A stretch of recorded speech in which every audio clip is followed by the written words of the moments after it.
Hey there, welcome back. Thanks for joining me. And happy Sunday. Another week, and here we are. Well, I'm back in Chicago, as you can see, from our whirlwind trip to Jackson Hole, to the mountains of the Grand Tetons. I have to say, this week, very emotional week, as you can imagine, because I had that insane, allergic reaction, remember? Where it was like biblical times and boils, shit was chemicals flowing through my skin. Oh. But we have the option when that happened and both of us found ourselves holding our breath. We were able to jump in a plane and go to Jackson and into the mountains and find our breath again. And that's because of all the work that our former selves did to create the life that we have and the options that we have. And so it's kind of funny. I think we've been reflecting on that quite a bit this week. In our discussions about how we want to move forward and the choices that we're going to make at this juncture in my treatment in cancer.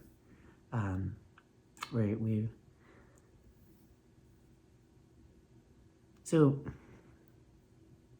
we don't talk about this very much because it's very hard for me, but when when I was first diagnosed, there's a lovely group of women that I met in a cancer group, and we were all newly diagnosed, and we'd all been diagnosed within like 2 months with each other. And I love these women because they always, because they know they've been there. 2 of them are in remission, and 2 of us are still here, stretching out our time. And they always remind me that when they first met me, in the shock of being newly diagnosed with a terminal disease at the age of 46, one of the things that I was the thing that I was most sad about was that I was at one of those junctures, one of those major junctures of life. I had just retired. I was gonna go decompress from. I had just built a company with some friends. I had been in startup life for 3 years. I was exhausted, loved every minute of it. Even to this day, when you look back on how you spend your time, never regret the 24 hours a day, 7 days a week for 3 years that I made that choice. I loved it. But I was exhausted, and I was going to go to Spain and had a condo all set up, and I was going to do a Spanish immersion with a private tutor, and just, learn to breathe. And then I was coming back, and my wife's she was just exploding in her career, just as we had planned, and it was her time, and I was going to be her handbag. I was gonna assist her in any way that she needed in order to rock it out at her job. We chose not to have kids. She travels a lot for her career. I was going to travel with her. Anything she needed to make life seem seamless, as she just crushed it because it was her time, right? And it was all those plans of all those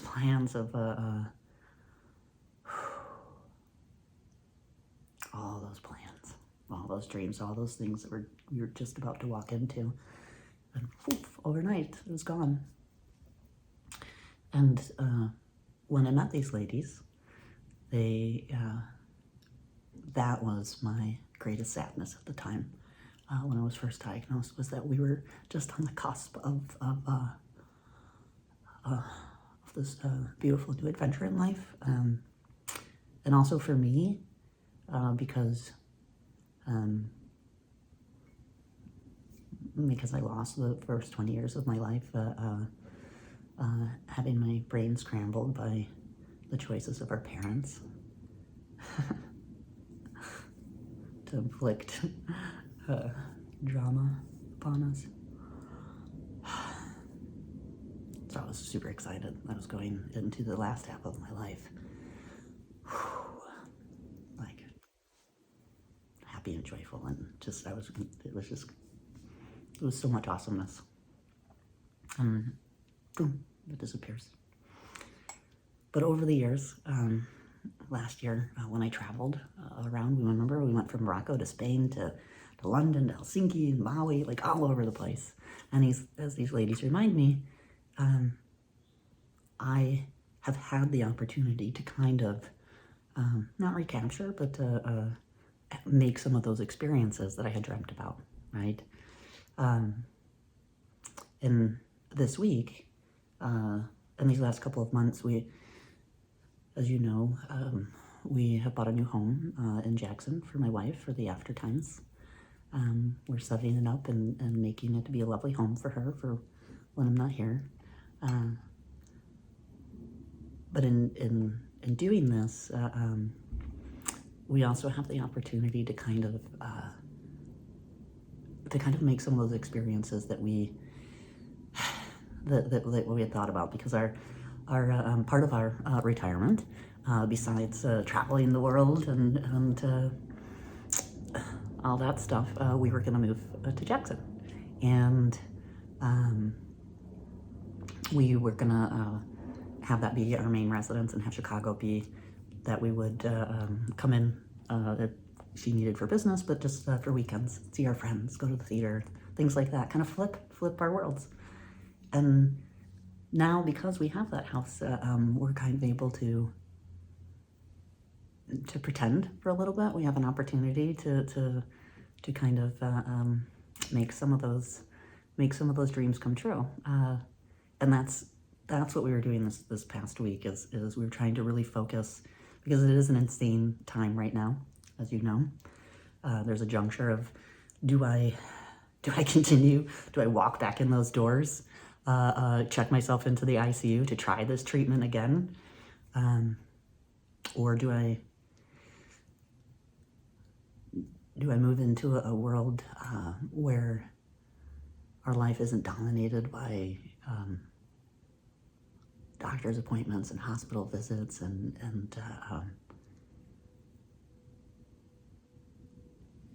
it's a world where we get to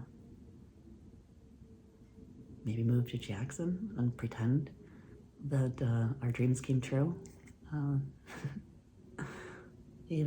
Kind of make some memories as if.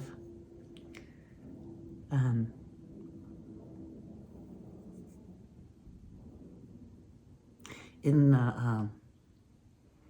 that vein of thinking about thanking my former self for the life that we've built, there's a lot of things that I haven't been able to do that would be really nice if I wasn't in treatment. This week I went and got a mani-pedi, and I know that sounds so basic, but I have not had a mani-pedi, and I can't even tell you, because I have been consistently on drugs for 5 years that if I get a little nick, I'd probably bleed out.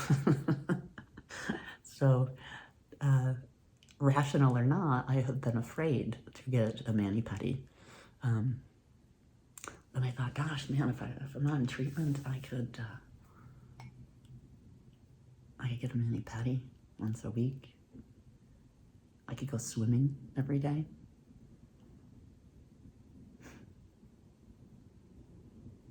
There's a lot that I could do, and I think I'm going to do.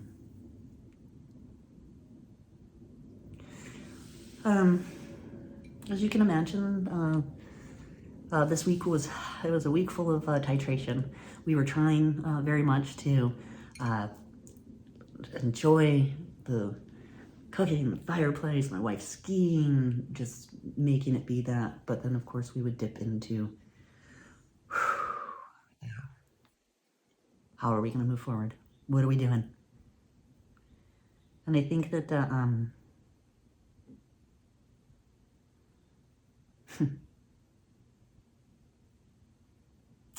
I think I'm going to call it a day for now on the treatment that I've been in.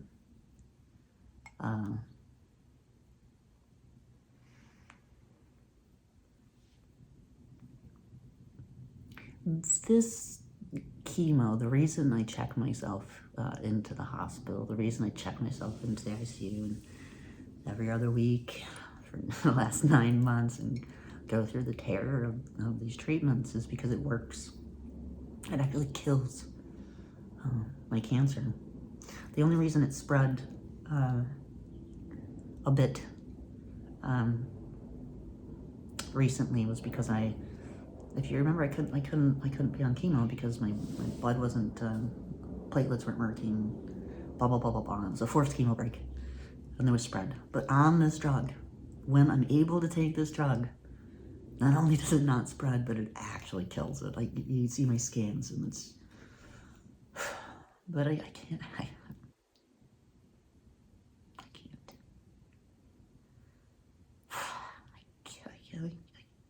can't walk through that door again.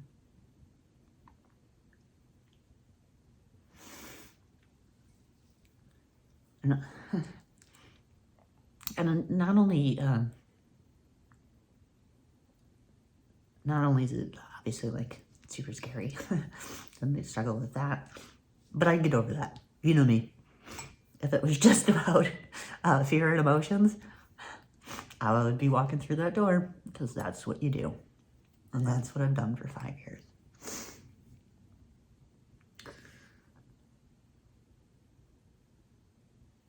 But the treatment itself, it's horrific, and it's impacting me, and it's taking my leg. It's a very common side effect with this chemo. I have a friend that he hasn't been able to walk in over a year. He's still here, still taking that chemo, but the treatment. It's not the cancer that's killing him right now, it's the treatment. And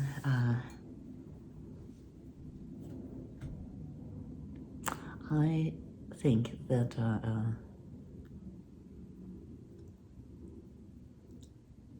I was hoping to be able to do this treatment for a bit and have it kill enough cancer that that at least would hopefully give me a little bit longer. But no, it's I can't do this treatment. I don't want to have my body taken away again because of treatment. You know, that first year, we never talk about that. It was hard. And I don't want to do that because of treatment. I want to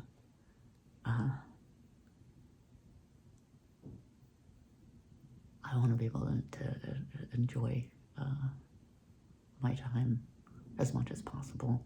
And if I keep doing this treatment, within another round or two, I'm not going to be able to walk. And yeah, that will not be, that doesn't fit in making this be my finest hour. What does fit in making this be my finest hour is to decide that I'm going to stop infusion so I can keep my body. It'll be the first time in 5 years that we're not in the hospital and appointments and this and that every other week for sure, but then the times in between, it's just been 5 years of, and I think that I'd like to enjoy a little peace, even if that means that my time on this earth is a little bit shorter. I would like to bring peace to my wife. I would like her to have memories of us going for walks and laughing, cooking together, things, all those normal things, rather than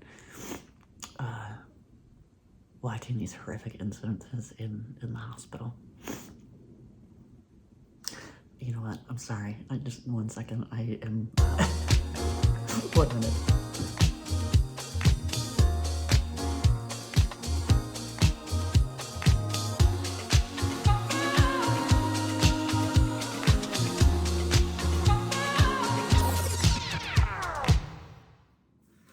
All right, I am back and fully prepared. Why I would sit down to chat with you without a box of these. At the end of the day, I think after a lot of conversations, a lot of soul searching, again, I know that I will not psychologically be able to deal with the end times if I didn't try everything, whether I was scared or not, right? And so I had to really think about, would this be a should have? And for my wife, would this be a should have? Will we, 2 months down the road when, things are going south, are we gonna think, fuck, we should have done that. I should have just sucked it up and walked through the doors, right? And I think initially I kind of felt that way. I thought, and then we both came to the same place at the same time, that no, we have given it our all, and we deserve to enjoy our friends and each other and life, and until we can, and that's what we're gonna do. I'm not by any means turning down anything that there's a new drug. I always say you have to stay alive to keep up with science. There is a inhibitor drug that I remember it came out, started in trials 2 years ago. For 2 years we've been watching this, because in colorectal cancer, there's just not a lot that comes out. They have not figured out the unlock to it. There's like no immunotherapies for my disease. But this drug, it made it through, and it was released in November. It's like fruquinapine or something. It's not a platinum drug. It's not a drug designed to kill your cancer by any means, but it's to hold the line. And so yeah, it's an oral pill, which means that I don't have to. I can have my life back. And naturally, I hesitate a little bit. If you remember, I attempted to move to an oral chemo in the summer so that I could also do the same kind of idea. And I ended up in the hospital for 2 weeks and almost died. My reaction to it. But no, that's not going to happen this time. This is a different drug. It's a different, I've been told. Yeah, of course. If something comes about that my doctor thinks I should try, perhaps so. But I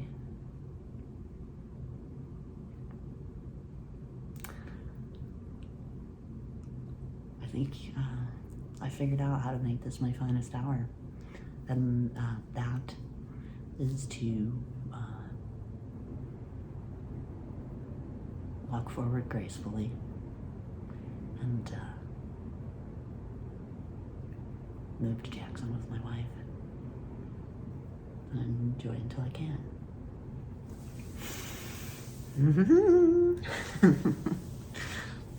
It's funny, they always say I've never understood how someone could stop treatment or make this decision. It's always baffled me.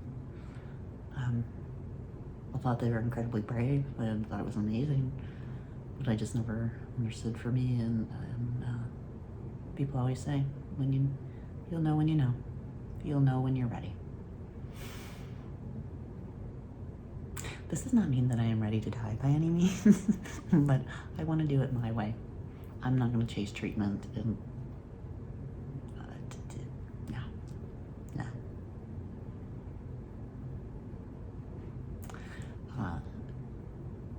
Today is the anniversary of my father-in-law's death, and he died of cancer.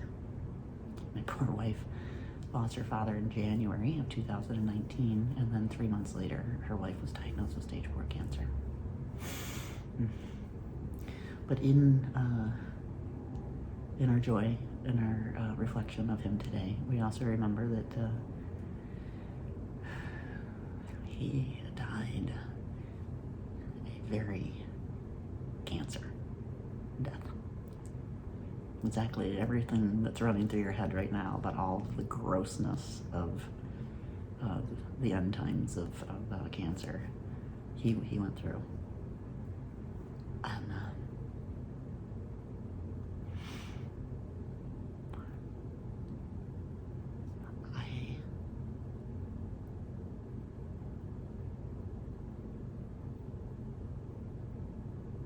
I don't want my wife to experience that again. God only knows what it's going to be like, but not by choice. I'd rather choose harmony.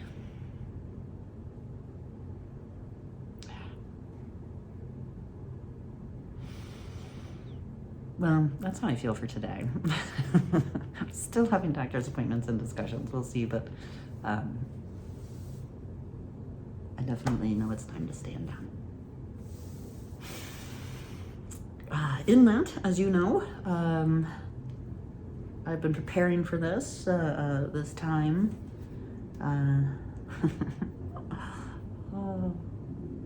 I know we've kind of talked about it, and you just wondered, like when it comes to the pain meds, right? The narcotic.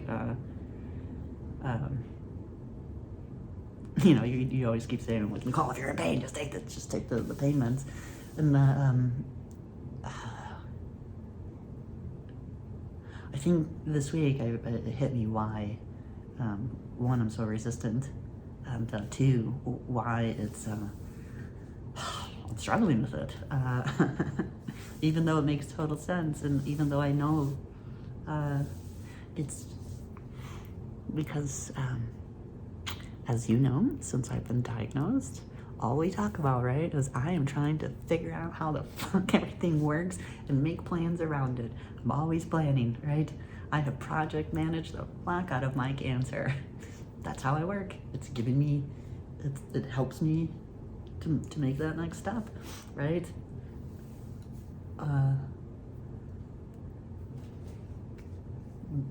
This was the last of the plans. This was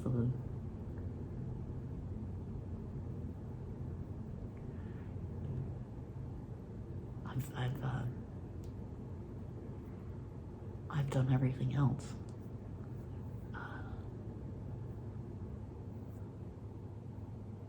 This is when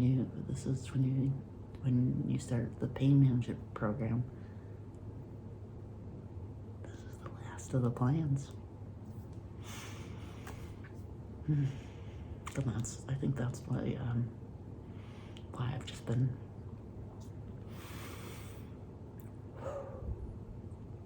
struggling with it. But I did go to the Palliative team. They were wonderful. It was it was a wonderful conversation. They really spent time. I so appreciated this. They spent a lot of time trying to figure out, one, what my needs were, but also what my desires were, right? I don't want to be sleeping all the time. I don't want to be like the classic out of it, like pain meds. At some point that will be necessary, but not today. And so they really they spent a lot of time with me, and we came up with a great plan. I haven't started it yet because I'm still tucking myself into it, because I did not know this. I think I had an idea of, like, okay, I would start the pain program. I didn't know exactly what drugs, because I'm really not familiar with narcotics as a solution.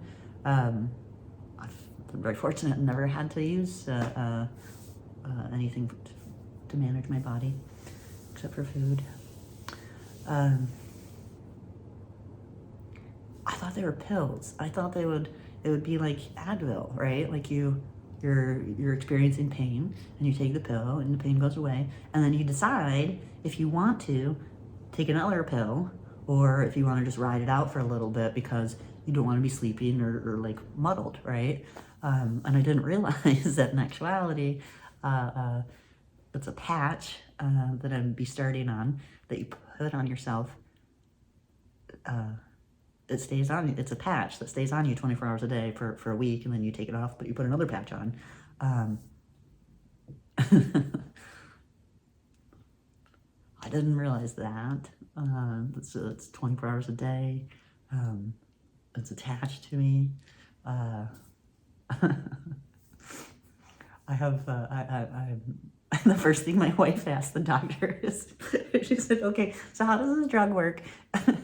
When she decides to freak out that she has this patch on and rips it off of her, because my wife knows me so well, because I swear that already the I don't know, this is like maybe the like 8 to 10-year-old in me is going, what? You can't control me. And of course they explained how that would not be beneficial. So I really need to be with it and comfortable, and I'm gonna wait. I'm gonna start it tomorrow. We're going back to Jackson tomorrow. We flew home for the weekend so that I could stack my whole weekend, seeing exactly what I imagined if I'm not in treatment. Having brunch and dinner, and it's been so lovely. But then tomorrow we're going to go back to Jackson and from Monday to Monday, and when we do, I'm going to I'll start it then.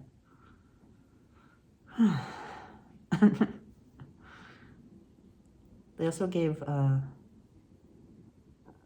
some muscle relaxants, but in designing the way that I want to go forward, which is, again, trying to be awake and here and blah, blah, blah, they've designed like a heavy load at night, so hopefully it gives me all the, like, sets me up for the day, but I'm not taking it during the day. We'll see. I haven't started that yet either. It'll happen.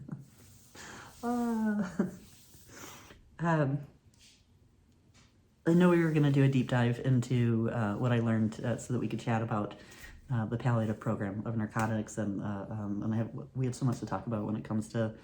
I also have found a therapist to start the option of ketamine therapy, but let's chat about that next week. This has been a lot for today, and I need to go to brunch. We're going to have brunch with some friends. These children, these two little girls of my friend Paula, I've known since I think they were born, and they are part of my pen pal relationships. We write letters, and these two are like so into it. We write letters back and forth every month together. They're adorable. Anyways, I want to make sure I get rid of all of this and have my shitting rainbows vibe for brunch. So let's get into that next week, okay? All right, well, as always, thank you so much for being here, and I'll see you next Sunday, okay?